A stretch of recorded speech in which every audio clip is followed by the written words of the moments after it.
At roughly 2:15 this afternoon, the Sheriff's Office was called to a residential burglary down off of Proctor Road in Morgan County.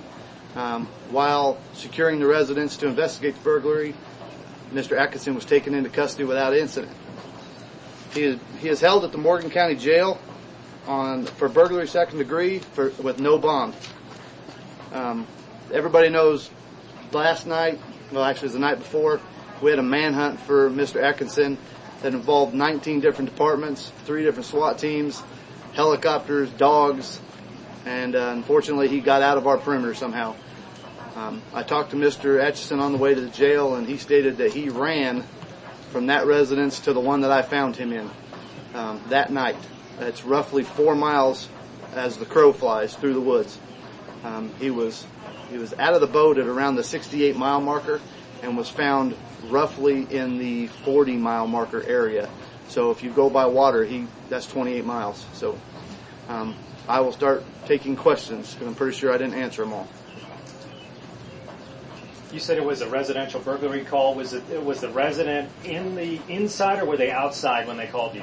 The residence was actually just purchased by some people who live in the Ivy Bend area. They're fixing it up as a rental home. The female owner arrived at the house to do some work to it, noticed the window broke out, called her husband. Husband called us. I went there to investigate the burglary and encountered Mr. Atchison. So what are the charges? Charges of burglary, second degree, felony, and his bond is no bond. Did he shed any light on his actions, why he ran? The only thing he told me was the charges that they have on him are bogus, and I explained to him that running definitely helped his cause. How have those phone calls from area residents, making reports of seeing something suspicious or even, maybe possibly spotting the suspect, how have those phone calls helped in the investigation? In a department our size, we have 11 road officers. We rely a lot on the community, and we took every call that the people called us with like it was him. Even if we knew it was completely out of the area he was at, we still ran it just like it was him. So without those calls, we'd have never caught him. How vital was the cooperation? You mentioned 19 different agencies. Talk a little bit about how all of you work together to find this person. Most of the departments that are on the list are all small departments like us, and we work very closely with most of them. Cole County and the Highway Patrol brought all of the big tools that we didn't have at our disposal. And without those two, I don't think any of this could have been done. But those little departments, those 2, 3, 4 guys, when all of our staff had been out for 25 to 30 hours and needed to get home to get rest from checkpoints, those guys filled in just perfectly. None of this would have happened without them. We have literally ran Mr. Atkinson since Monday, and he was tired, and he was tired of running. Now speak a little bit more about your strategy, how you were trying to narrow. When it all started, we thought we had a real good perimeter on him when the Water Patrol put him on land at the 68-mile marker. Come to find out, shortly after he went into the woods, he was out of our perimeter. We did not know that, but we still ran it as he was in there. Yesterday, the rest of the manhunt, we literally went house to house, street to street, and we searched real close to 1,000 residences, either occupied or unoccupied, barns, outhouses, sheds, well houses, anything that could house a person got searched, either by regular uniformed officers, highway patrolmen, SWAT teams. Anybody that was certified to carry a firearm was searching houses. And that was very vital, so we knew we had pushed him out of the area. Can you speak a little bit about your first contact and what that conversation was like? First contact, I think he was as surprised to see me as I was to see him. I actually just caught the corner of his elbow when I was going into a dark room. I ordered to see his hands. He put them up, ordered him to get down. He went down.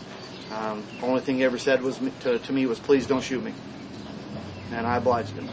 All week long you described him as armed and dangerous. Did he have any type of weapons on him? When I got him, he had a pair of shorts on and flip-flops. That was it. No shirt? No shirt, nothing. He had a pair of shorts and flip-flops. I don't know where the armed and dangerous part come from.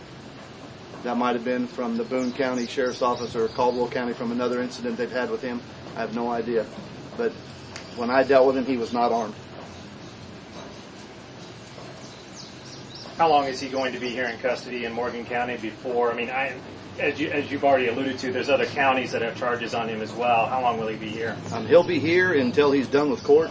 The other counties that have charges on him, they can writ him out and come get him, and then they will return him when they're done with him.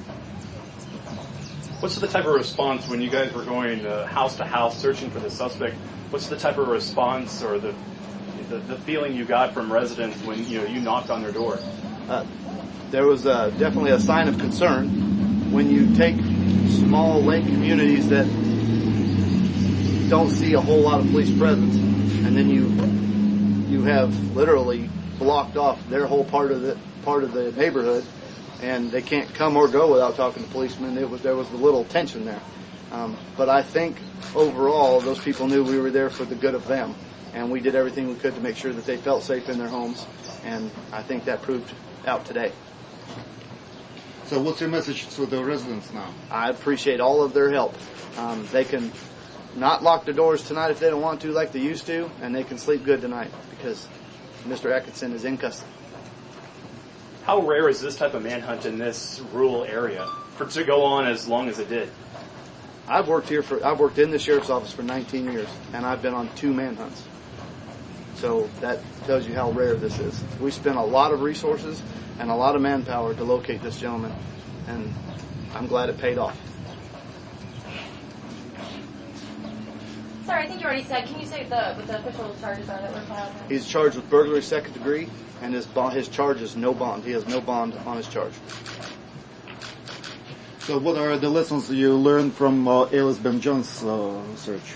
Well, we unfortunately didn't get to get in on the alias Ben John search. We did pretty much like we did with Mr. Atkinson.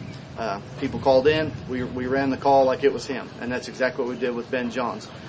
So if you want to take that as a learning experience, then that's what we learned from it. You run every call as it could possibly be him, because it paid off this time, because I was ready. I've searched thousands of houses taking burglary reports and never had the intensity I had today, and it paid off today.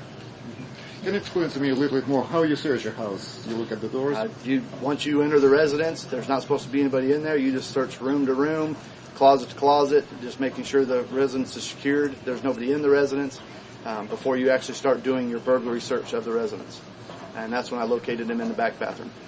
Can you tell us a little bit more about the takeaways from this manhunt this week? Can you... Like lessons learned, things you guys will use in future manhunts possibly? About the biggest lesson I learned was don't ever underestimate your employees. There's people that I thought would not go to the distance, and they put in many, many hours, and that was something I definitely learned from it. As for that, all the counties and cities that I expected came to our aid, and we'll do, because we've done the same for them, and we will do the same for them if we haven't already. I would definitely, if you could, mention those 19 departments that assisted us in that manhunt. Without them, we couldn't have got it done.